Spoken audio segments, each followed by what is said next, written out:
स्वागत है एक बार फिर से आप सभी विद्यार्थियों का हमारे एक और नए वीडियो लेक्चर में। विद्यार्थियों, आज की इस वीडियो में हम लोग बहुत ही बेहतरीन तरीके से एक बहुत ही मज़ेदार कंसेप्ट समझने वाले हैं। दरअसल इस कंसेप्ट को हम लोगों ने पिछली वीडियो में भी बात किया था, लेकिन फिर अलग से ज़रूरत क्यों पड़ा ये समझ लीजिए। वहाँ पर हम लोगों ने एक शब्दावली के तौर पर यानी कि एक टर्मोलॉजी के तौर पर इस्तेमाल किया था, और यहाँ पर हम लोग स्पेशली इसी कंसेप्ट के ऊपर में बात करने वाले हैं। दैट मीन्स कि हमारा वो कंसेप्ट होने वाला है कौन सा, अवसर लागत यानी कि अपॉर्चुनिटी कॉस्ट।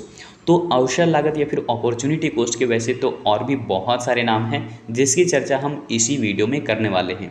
तो आज की इस वीडियो में हम लोग विस्तृत ढंग से केवल यह समझने का प्रयास करते हैं कि उत्पादन संभावना वक्र में जो अवसर लागत शब्दावली का प्रयोग किया गया था, तो वो अवसर लागत है क्या, यानी कि अपॉर्चुनिटी कॉस्ट है क्या। और इसके बाद इसी वीडियो में हम लोग यह भी समझेंगे कि सीमांत अवसर लागत किसे कहते हैं। ठीक है ना। तो दो तरह के जो कंसेप्ट आ रहे हैं, ज़रा ज़बरदस्त तरीके से अपना ध्यान केंद्रित करिएगा हमारी तरफ और डिटेल में हमारी बातों को सिर्फ समझिएगा। आपको क्वेश्चन वैसा ही आपको अपने बोर्ड पेपर में देखने को मिलेगा।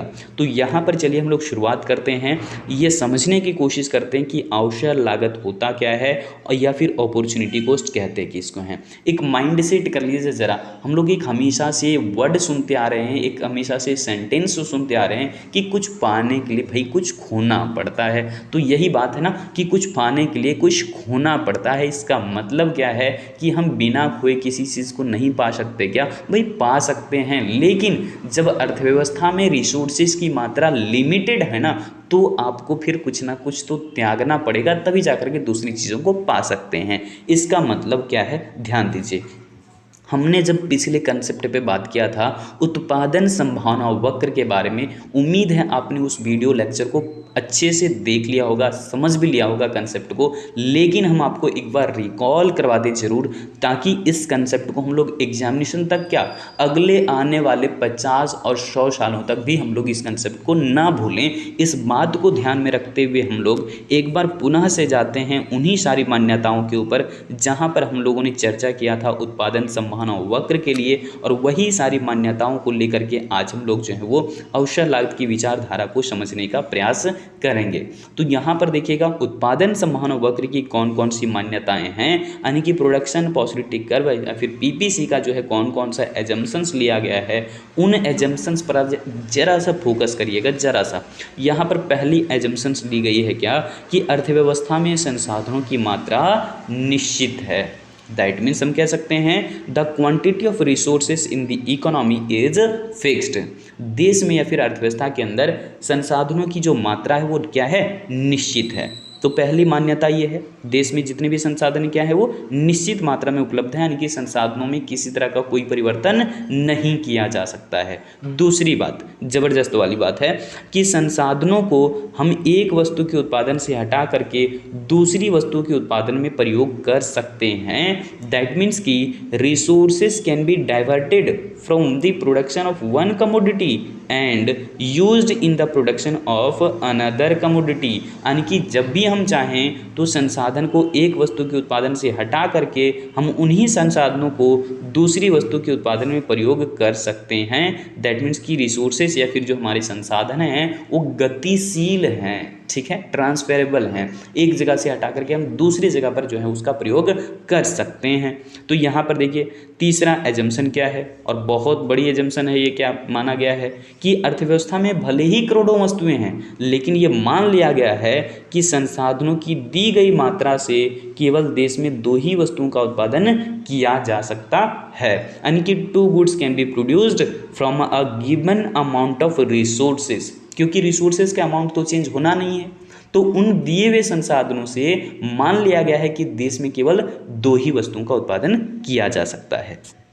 बात समझ में आ गया होगा। अब देखिए अगला एजम्पशन या फिर अगली मान्यता क्या है। चौथा मान्यता ये है कि उपलब्ध संसाधनों का, जबरदस्त वाली बात है, उपलब्ध संसाधनों का पूर्ण एवं कुशलतम प्रयोग किया जाता है। दैट मीन्स कि हम लोग जानते हैं कि रिसोर्सेज तो भाई हमारे पास लिमिटेड अमाउंट में है, फिक्स अमाउंट में है, तो क्यों ना हम उसे भरपूर इस्तेमाल करें, यानी कि पूर्ण प्रयोग करें, वेस्ट मटेरियल कम जाने दें। है ना। मतलब बर्बाद ना होने दें रिसोर्सेज को, हम उसे जो है कुशलतम तरीके से उपयोग करेंगे तो हमारा लागत भी कम आएगा, यानी कि उत्पादन लागत भी हमारा घटेगा। कब? जब हम संसाधनों का पूर्ण और कुशलतम प्रयोग करने लगेंगे। तो इसलिए कह रहा है ये एजम्पशन में कि ये मान लिया गया है देश के अंदर कि जो भी संसाधन उपलब्ध हैं उनका पूर्ण एवं कुशलतम प्रयोग किया जाता है। दैट मीन्स कि available resources are fully and efficiently utilised कह सकते हैं, या फिर इफिशियंटली यूज्ड हो रहा है। उम्मीद है ये बात आप समझ पाए होंगे। चलिए हम लोग पांचवें एजम्पशन पर बात करते हैं। पांचवा एजम्पशन क्या है कि उत्पादन की तकनीक में कोई परिवर्तन नहीं होता है। भाई उत्पादन जिस तकनीक की मदद से हम कर रहे हैं ना, लेबर इंटेंसिव हो सकता है यानी कि श्रम प्रधान, या फिर कैपिटल इंटेंसिव हो सकता है यानी कि पूंजी प्रधान। तो जो भी हमें जो है उत्पादन की तकनीक दी गई है, या फिर जो भी हमारा तकनीकी ज्ञान का स्तर है, उसी से हम देश में जो है दो वस्तुओं का उत्पादन कर रहे हैं। दैट मीन्स कि उत्पादन की तकनीक में कोई बदलाव संभव नहीं है, कोई परिवर्तन संभव नहीं है। दैट मीन्स हम कह सकते हैं कि अंग्रेजी में कि there is no change in the technique of production. Clear है ना। अब देखिए छठा एजम्पशन क्या कह रहा है।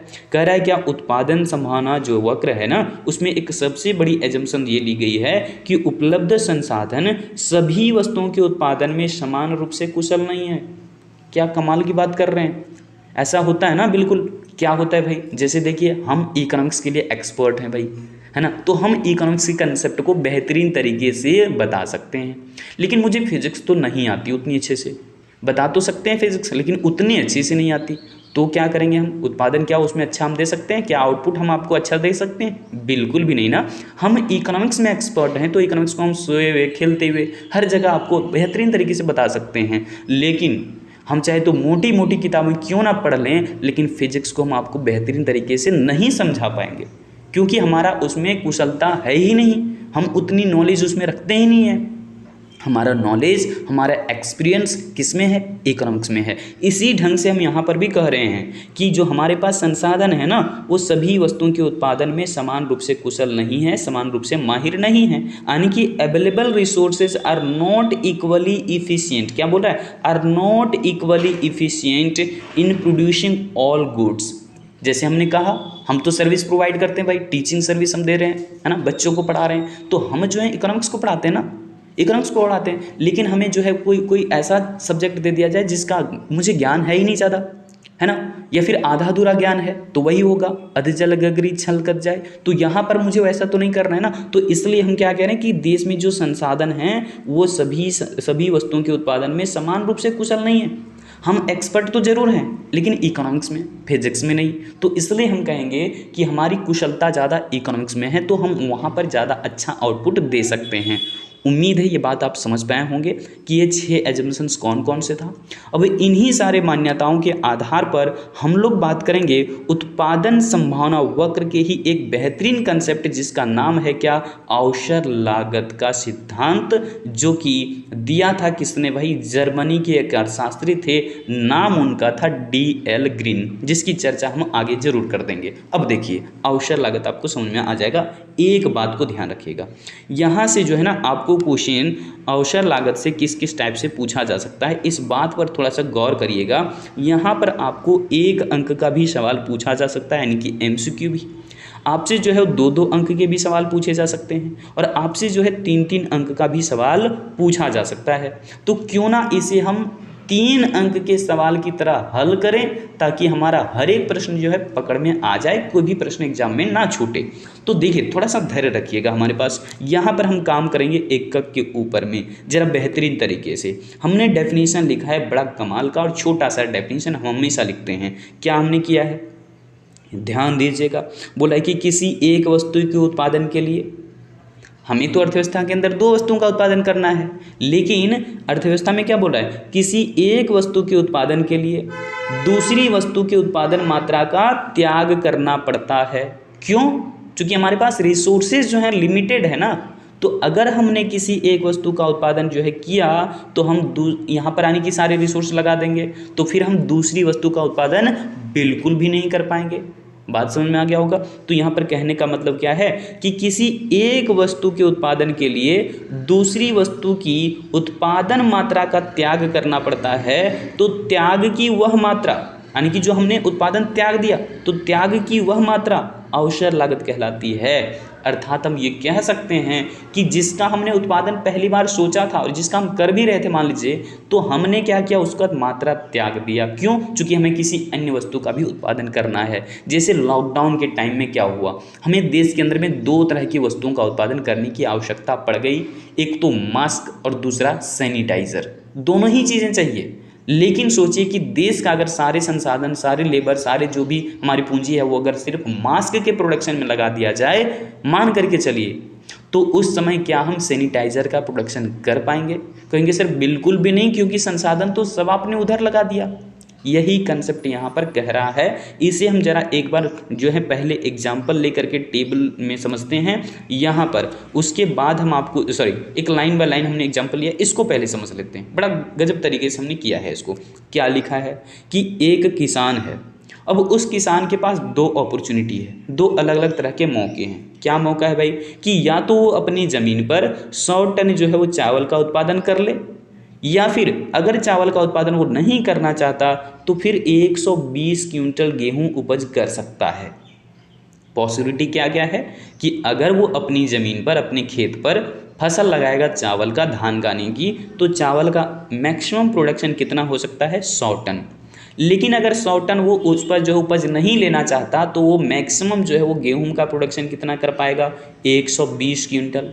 ये 2 मौके हैं उसके पास, या तो धान लगा करके चावल वहाँ पर जो है वो चावल के रूप में उत्पादन कर ले, या फिर वो सीधा गेहूं लगा ले जहाँ पर उसका गेहूं का उपज 120 क्विंटल हो सकता है। लेकिन देखिए एग्जाम्पल में क्या कहा कि एक किसान 100 टन चावल उत्पादन करने के लिए, यानी कि किसान तैयार किसके लिए है, चावल उत्पादन करने के लिए तैयार है, तो पक्का उसे 120 क्विंटल गेहूं उत्पादन मात्रा का त्याग करना ही होगा। समझ पाए?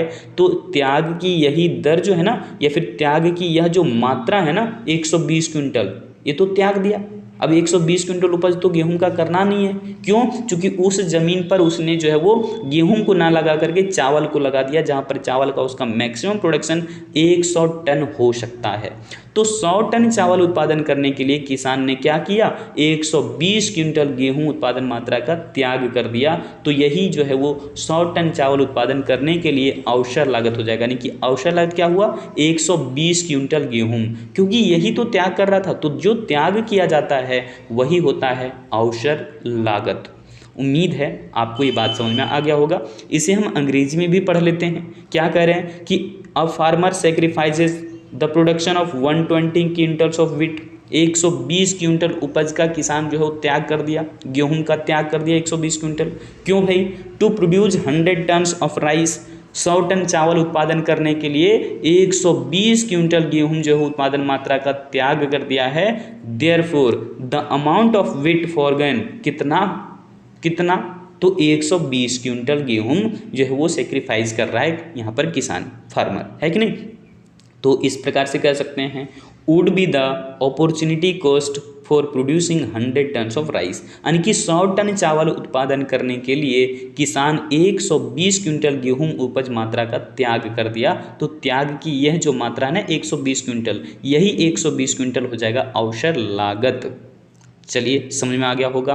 तो अब जो है यहाँ पर वापस से आइए और डेफिनेशन पढ़ करके देख लीजिए, आपको बेहतरीन तरीके से समझ में आ जाएगा। हमने क्या लिखा है डेफिनेशन को, क्या लिखा है कि किसी एक वस्तु के उत्पादन के लिए दूसरी वस्तु की उत्पादन मात्रा का त्याग करना पड़ता है। त्याग की वह मात्रा अवसर लागत कहलाती है। यानी कि जो हमारे लिए पहले सबसे अच्छा विकल्प था, जिसका हम उपज कर सकते थे, उसी का मैंने त्याग कर दिया। दैट मीन्स कि यहाँ पर कह सकते हैं कि सर्वोत्तम विकल्प त्यागने की लागत को क्या कहते हैं भाई, अवसर लागत कहते हैं। और इस लाइन को हमने बोल्ड क्यों किया है, आपको आइडिया लग गया होगा कि यहाँ से MCQ पूछा जाता है। ऐसे पूछता है कि सर्वोत्तम विकल्प त्यागने की लागत क्या कहलाती है ना? कितना आसान क्वेश्चन है। तो सर्वोत्तम विकल्प त्यागने की लागत को हम अवसर लागत कहते हैं, अपॉर्चुनिटी कॉस्ट कहते हैं। अब देखिए उसी बात को हमने यहाँ पर अंग्रेजी में मेंशन किया है कि in order to produce one commodity, यानी कि एक वस्तु के उत्पादन के लिए, है ना, क्या बोला है, the production quantity of the other commodity has to be sacrificed. तो हम दूसरी वस्तु, जो अन्य दूसरी वस्तु है, उसके उत्पादन मात्रा का हम सेक्रीफाइस कर देते हैं, त्याग कर देते हैं। दैट क्वांटिटी ऑफ सेक्रीफाइस, और त्याग की वह मात्रा इज कॉल्ड अपॉर्चुनिटी कॉस्ट, क्या कहलाता है, अवसर लागत कहलाता है, यानी कि अपॉर्चुनिटी कॉस्ट कहलाता है। दैट इज यानी कि अर्थात क्या कह सकते हैं, the cost of giving up, क्या बोल रहे हैं, the cost of giving up the best alternative is called opportunity cost. उम्मीद है आप इन चीज़ों को समझ पाए होंगे आसानी तरीके से। अब चलिए हम लोग आते हैं इस बात पर कि अपॉर्चुनिटी कॉस्ट के कंसेप्ट को दिया किसने, क्योंकि यहाँ से भी आपको जो है वो MCQ पूछा जाता है। क्या है भाई, हम लोग बात देखें ये है क्या। कह रहा है कि अवसर लागत की धारणा का प्रतिपादन सबसे पहले प्रोफेसर DL ग्रीन ने अपने लेख यानी कि अपनी आर्टिकल में किया था, जिसका नाम था आर्टिकल का क्या, pain cost and opportunity cost. यानी कि जब बात कर रहे हैं प्रोफेसर DL ग्रीन का, जो कि एक जर्मन इकोनॉमिस्ट हैं, जर्मनी के अर्थशास्त्री हैं, और उन्होंने इस बात को समझाया था कि अवसर लागत क्या होता है। बात समझ पाए। तो यहाँ पर ये इस कंसेप्ट को कहाँ दिया था, अपने लेख में, यानी कि अपनी आर्टिकल में। इनका कोई बुक नहीं था, वो आर्टिकल था जो कि न्यूज़पेपर में पब्लिश हुआ है। तो यहाँ पर उसका टॉपिक क्या था, pain cost and opportunity cost, और उसी टॉपिक के अंदर में अवसर लागत का जिक्र किया था। तो इस बात को ध्यान रखिएगा, कब किया था, तो 1894 में, यानी कि 1894 में अवसर लागत की धारणा का प्रतिपादन प्रोफेसर DL ग्रीन ने किया था। और इसी कंसेप्ट को, अवसर लागत की ही धारणा को यानी कि यूज किया था किसने, प्रोफेसर हेबरलर ने। कहाँ पर भाई, अंतर्राष्ट्रीय व्यापार के क्षेत्र में हेबरलर ने जो है वो अवसर लागत की धारणा का इस्तेमाल किया था। व्यापार कहाँ पर भाई, अंतर्राष्ट्रीय व्यापार के क्षेत्र में। लेकिन वास्तव में जो है अवसर लागत की धारणा का प्रतिपादन किया था प्रोफेसर DL ग्रीन ने।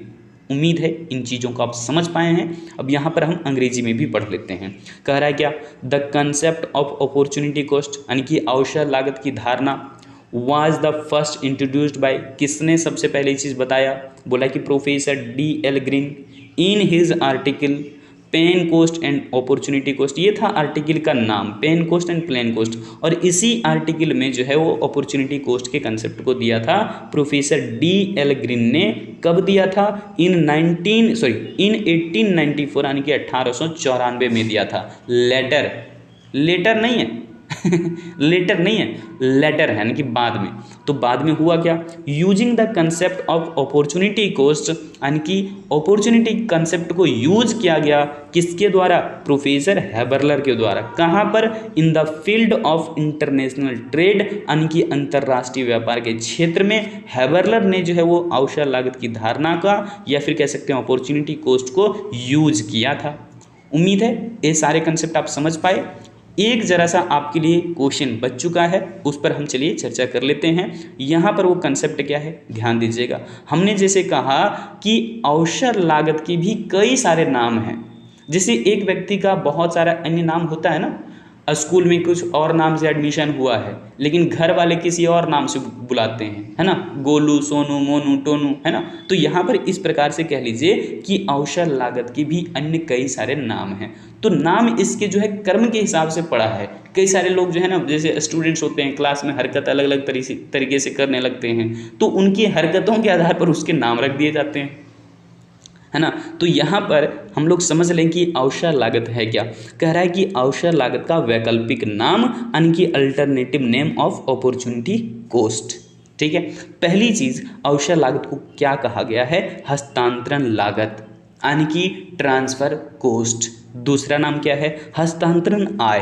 क्या कह रहे हैं, ट्रांसफर अर्निंग, यानी कि यहाँ पर कह रहे हैं हस्तांतरण आय। क्यों कह रहे हैं, इसके पीछे का भी एक लॉजिक आपको हम बताते हैं। अपॉर्चुनिटी कॉस्ट का एक सही मायने भी आपको शायद समझ में आ जाएगा। यहाँ से हम कह रहे हैं क्या, मान करके चलिए कि एक जगह आपको जॉब ना यहाँ पर मिला हुआ है 10,000 रुपये का। जब आपके पास कोई नौकरी नहीं था ना, तो पहला नौकरी आपको यही मिला 10,000 रुपये का, प्रति महीना आपको 10,000 रुपये महीना मिलता है।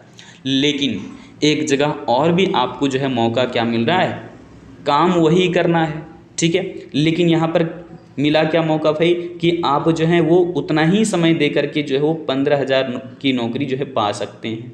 इसका मतलब कि आपकी सैलरी जो है वो 15,000 रुपये हो जाएगी, दूसरी जगह आपको काम करना होगा। तो क्या करोगे, पहले जहाँ पर काम कर रहे हो वहाँ पर छोड़ना होगा, और तुम छोड़ने के लिए तैयार भी हो जाओगे। क्यों? क्योंकि आप सोचोगे कि भाई उतना ही समय देना है, वही काम करना है, तो फिर क्यों ना हम जो है 15,000 की नौकरी कर लें, क्योंकि इससे जो है हमारी आर्थिक स्थिति और भी अच्छी हो जाएगी।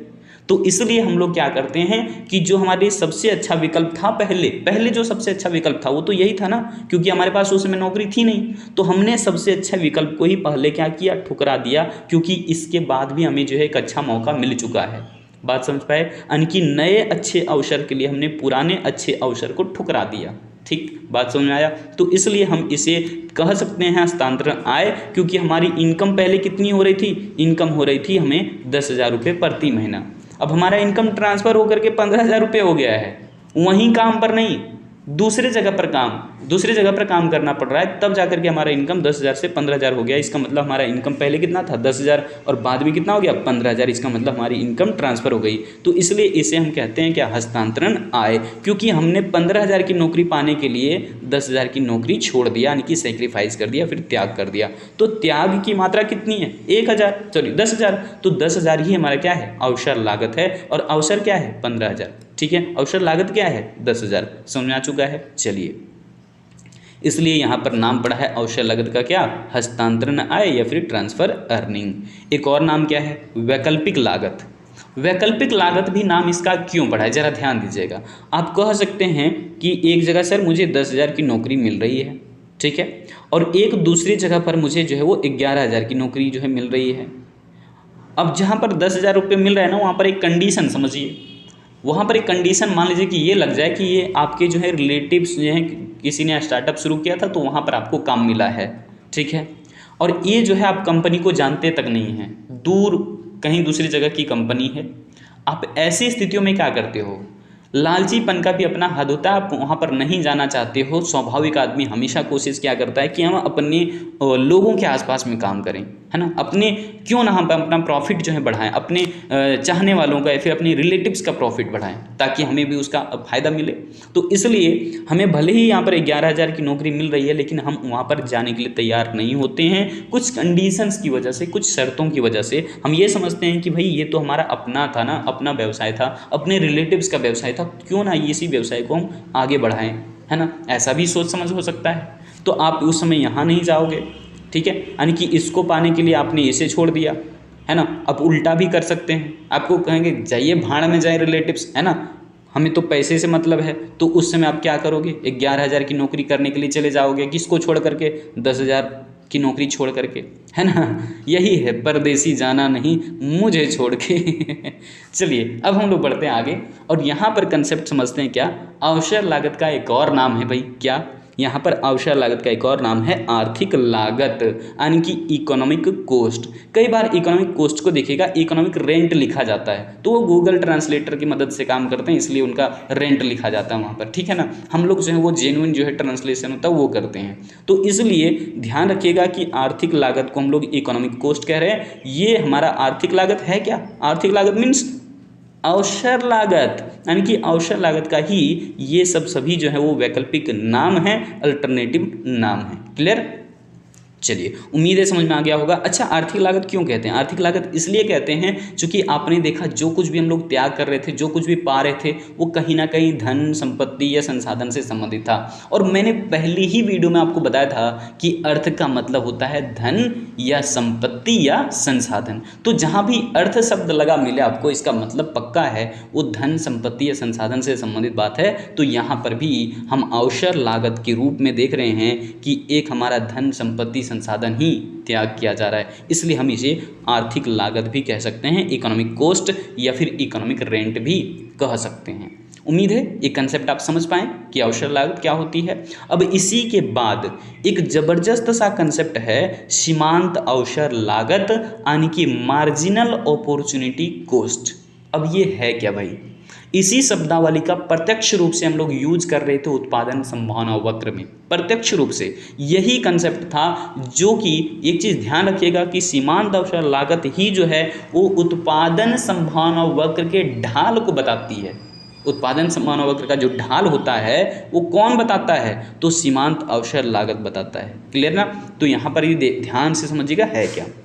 हम लोगों ने तो अभी क्या किया था, एक जगह एक आने की वस्तु के उत्पादन को पाने के लिए दूसरे उत्पादन को हम लोग त्याग रहे थे पूरी तरह से, या फिर एक जगह नौकरी पाने के लिए दूसरी जगह की नौकरी को छोड़ रहे थे पूरी तरह से।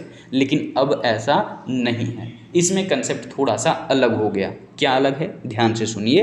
कह रहा है क्या कि किसी एक वस्तु की, अब कह रहा है एक अतिरिक्त इकाई उत्पादन करने के लिए, पहले कर रहे थे भले ही 50 इकाई, हमको उससे मतलब नहीं है, लेकिन अब उसे हम एक एक्स्ट्रा इकाई अगर प्रोड्यूस कर दें तो क्या करना होगा, तो हमें दूसरी वस्तु की कुछ इकाइयों का त्याग करना पड़ेगा, पूर्णता नहीं, कुछ इकाई का त्याग करना पड़ेगा।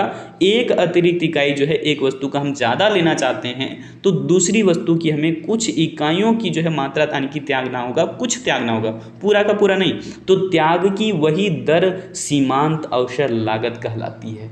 उम्मीद है आपको ये बात समझ में आ गया होगा एक ही बार में। तो चूँकि यहाँ पर हमने लिखा गजब तरीके से, इसको एक बार अंग्रेजी में भी पढ़ लेते हैं। क्या, to produce one additional unit of a good, एक वस्तु की वन एडिशनल यूनिट प्रोडक्शन करने के लिए some units of the other goods have to be sacrificed, तो हमें दूसरी वस्तु की कुछ इकाइयों का त्याग करना पड़ता है। Some units of the other goods have to be sacrificed, कुछ मात्रा का त्याग करना पड़ता है, दूसरी वस्तु की कुछ इकाइयों का त्याग करना पड़ता है, संपूर्ण इकाइयों का नहीं। तो दिस रेट ऑफ सेक्रीफाइस, त्याग की यह दर कहलाती क्या है, मार्जिनल अपॉर्चुनिटी कॉस्ट, यानी कि MOC कह सकते हैं इसे शॉर्ट में। तो मार्जिनल अपॉर्चुनिटी कॉस्ट क्या है कि हम जब भी प्रोड्यूस करते हैं one additional unit of a good, एक वस्तु की अतिरिक्त इकाई का यानी कि उत्पादन करते हैं, तो हमें some units of the other goods have to be sacrificed,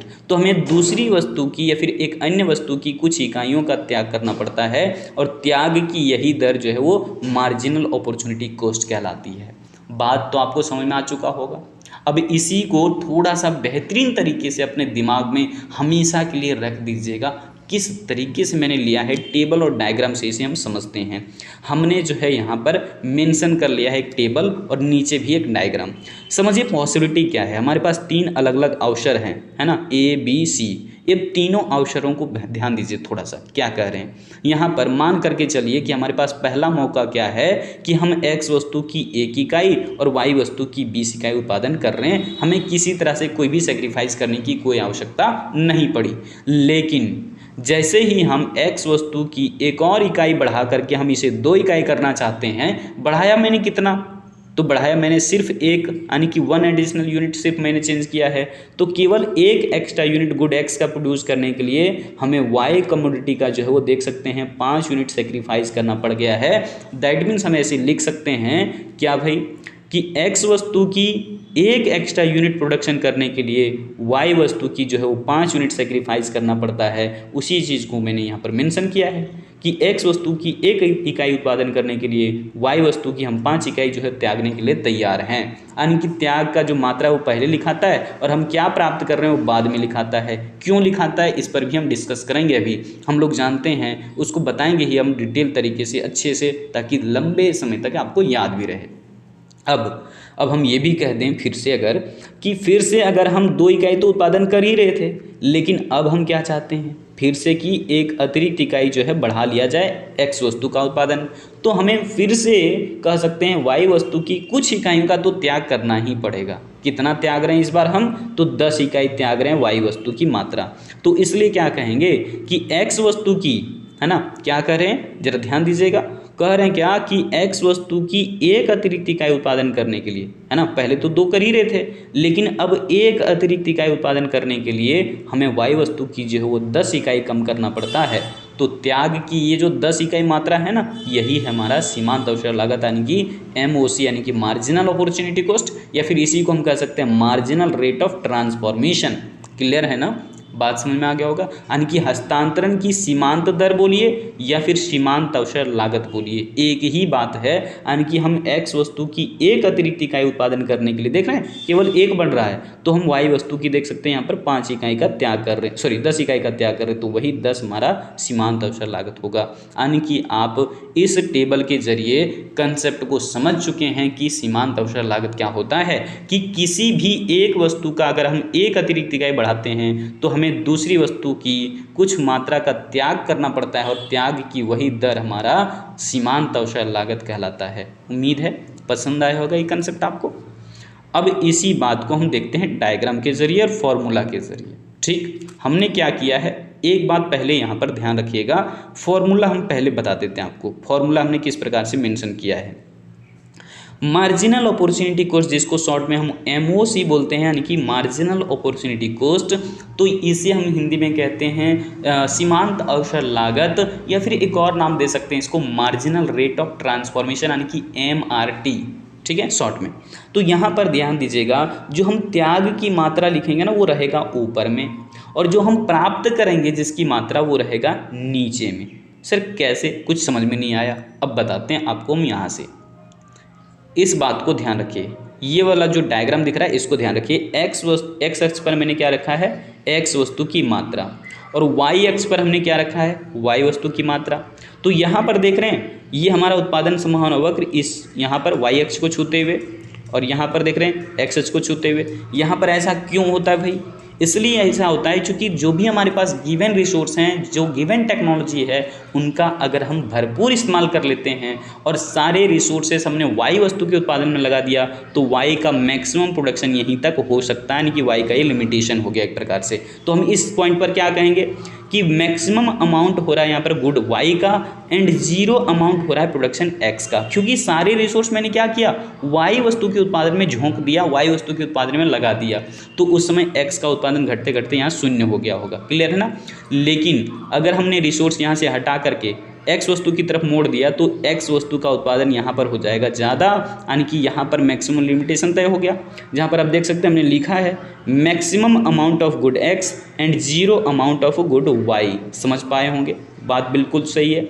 अब देखिए ज़रा ध्यान से, इन दोनों लिमिटेशंस को मिलाते हुए हम ऐसे जो है वो एक वक्र खींच दिए, तो यही हमारा है ना उत्पादन संभावना वक्र, जो कि कनकेव टू दी ओरिजिन कहलाता है, यानी कि ये मूल बिंदु की ओर अवतल है। मूल बिंदु ये है और इससे दूर भाग रहा है तो कह रहे हैं अवतल। ठीक है, तो यहाँ पर देखिए होगा क्या, इस वक्र पर कई सारे जो है वो बिंदु या फिर संयोग बन सकते हैं। जैसे कि मान लीजिए यहाँ पर एक संयोग है, जो संयोग बताता क्या है कि एक्स वस्तु का देख सकते हैं इतना उत्पादन हो रहा है, यानी कि यहाँ से यहाँ तक का उत्पादन स्तर बता रहा है, और वाई वस्तु का क्या है, यहाँ से यहाँ तक बता रहा है। दैट मीन्स कि ये वाला, समझ पाए, इस कॉम्बिनेशन का वही मतलब है।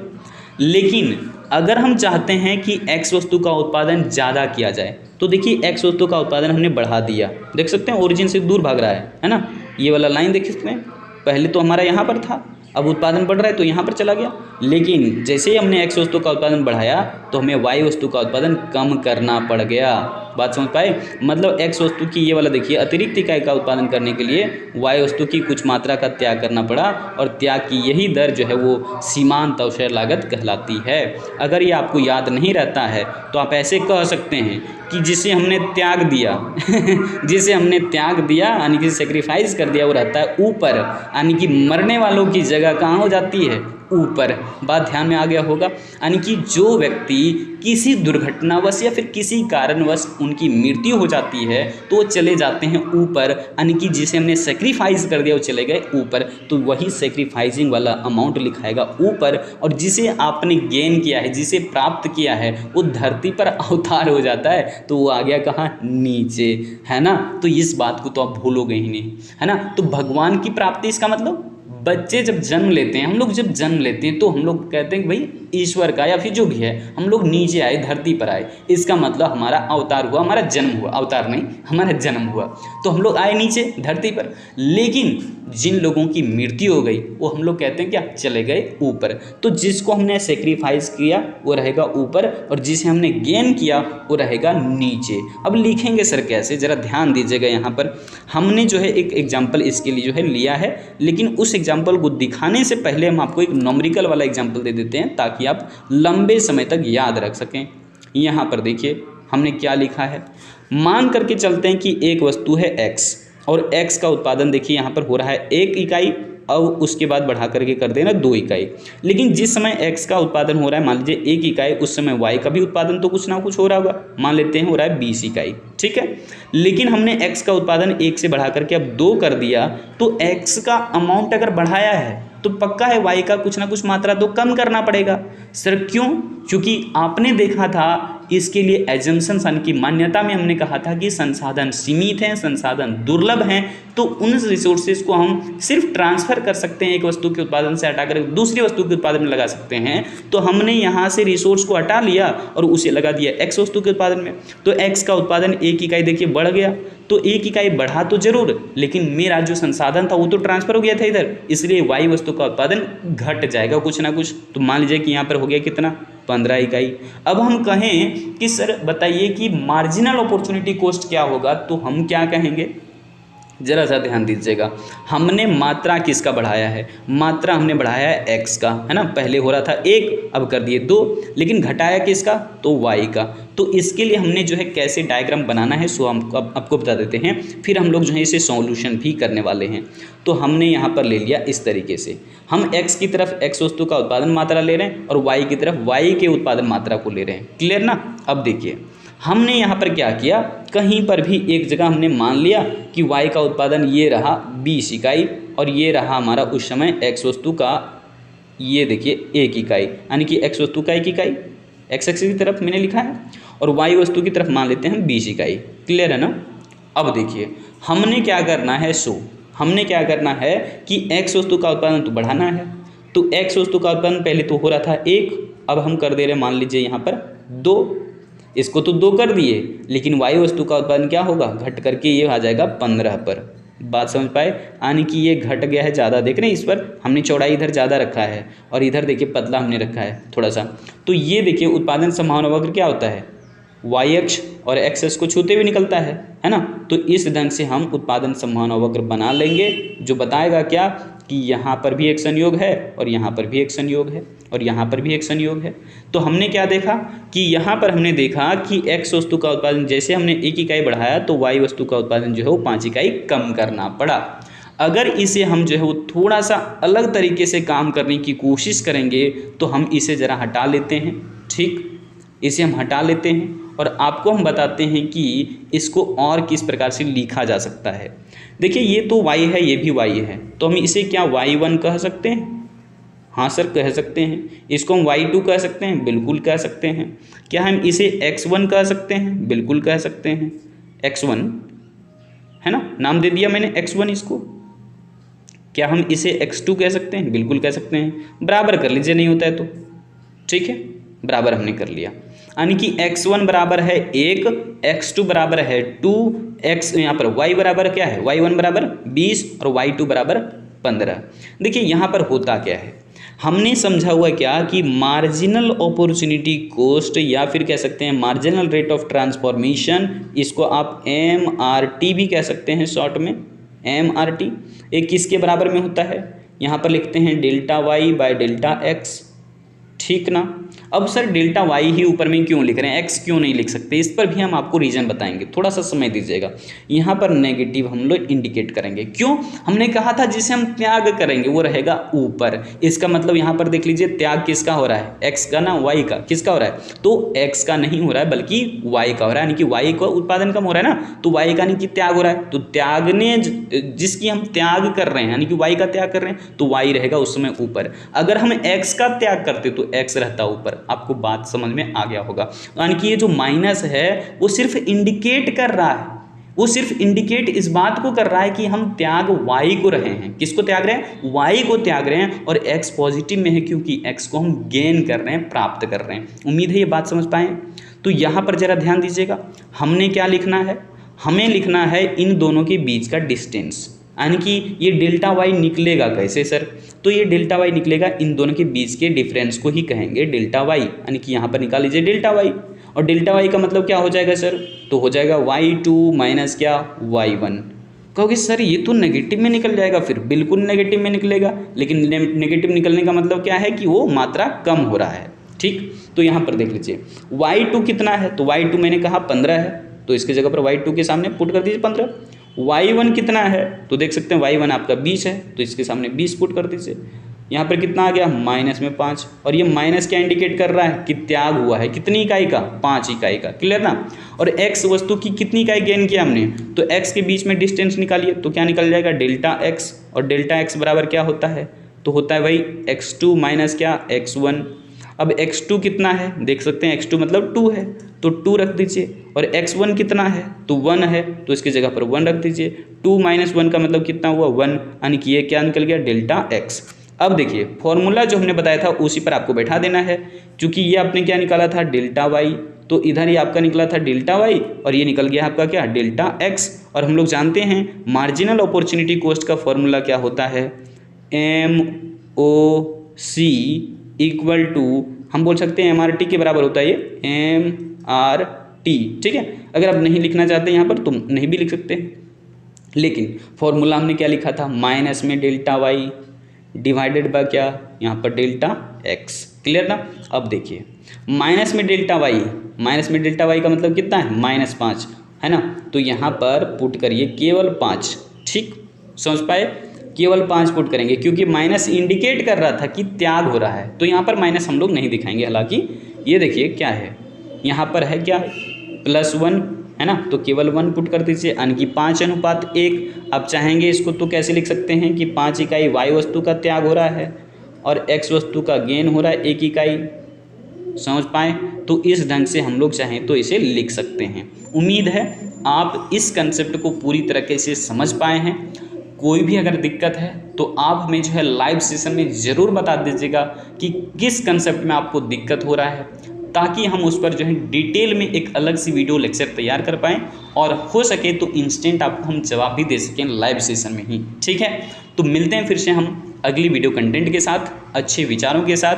तब तक चूँकि आपको पता है कि संसाधन सीमित हैं, है ना, तो क्यों ना हम इन संसाधनों को बचाए रखने के लिए आसपास में साफ सफाई बनाए रखें और खुद का भी स्वास्थ्य का विशेष ख्याल रखें, क्योंकि परीक्षा की तिथि नज़दीक आ चुकी है। और जितना ही हम ज़्यादा स्वस्थ रहेंगे उतना ही बेहतर हमारा रिवीजन होगा, उतना ही बेहतरीन हमारी तैयारी होगी, और उतना ही बेहतरीन हम आंसर राइटिंग कर सकेंगे, तो उतना ही बेहतरीन रिजल्ट भी होगा।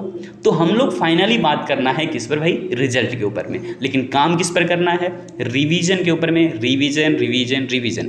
तो मिलेंगे फिर से हम अगली वीडियो में अच्छे विचारों के साथ, अच्छे कंटेंट के साथ। तब तक दीजिए इजाज़त, जय हिंद।